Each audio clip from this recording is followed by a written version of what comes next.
সাতক্ষীরায় যৌথ অভিযানের পরও স্বস্তি ফেরেনি জনমনে। যে অভিযানের একদিন পর গতকাল বিষ্ণুপুর ইউনিয়ন আওয়ামী লীগ সভাপতি মোসলেম উদ্দিনকে প্রকাশ্যে হত্যার পর আতঙ্কে দিন কাটাচ্ছেন আওয়ামী লীগের স্থানীয় নেতাকর্মীরা। জামাত শিবিরের আক্রোশের মুখে শঙ্কিত এখন সাংবাদিকরাও।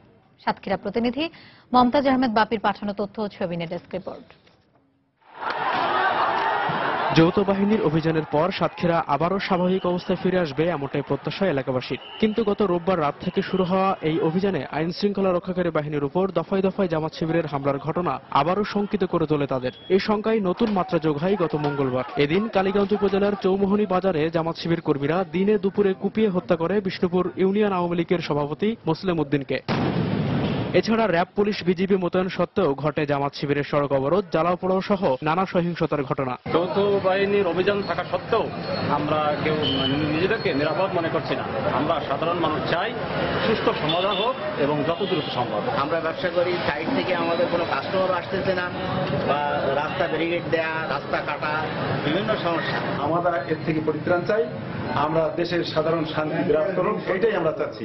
সংকটময় এই অবস্থায় স্থানীয় সাংবাদিকরাও রয়েছেন বিপাকে। সাতক্ষীরার সংবাদকর্মীরা নিরাপত্তাহীনতার মধ্যে রয়েছে। অবরোধের কারণে যেমন নিউজ সংগ্রহ করতে বাইরে যেতে পারছে না, ঠিক তেমনি আবার এখন যেমন যৌথ বাহিনীর অভিযান চলছে, সেখানেও কিন্তু তাদেরকে সাথে নেওয়ার মতো পরিবেশ তৈরি হয়নি।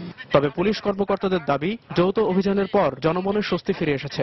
গত দুদিনে র্যাব, বিজিবি, পুলিশ যৌথ বাহিনী অভিযান চালিয়ে এবং টোটাল সাতক্ষীরা জেলায় শান্তি শৃঙ্খলা প্রভূত উন্নতি করেছে। সাধারণ জনতা জামাত শিবিরকে এখন প্রতিহত করা শুরু করেছে। পুলিশের দেয়া তথ্যানুসারে গত 2 সপ্তাহে আওয়ামী লীগের স্থানীয় 8 নেতাকর্মীকে কুপিয়ে হত্যা করেছে জামাত শিবির। একই সময়ে আইন শৃঙ্খলা রক্ষাকারী বাহিনীর সাথে সংঘর্ষে নিহত হয়েছে জামাত শিবিরের 7 নেতাকর্মী। সময় সংবাদ, সাতক্ষীরা।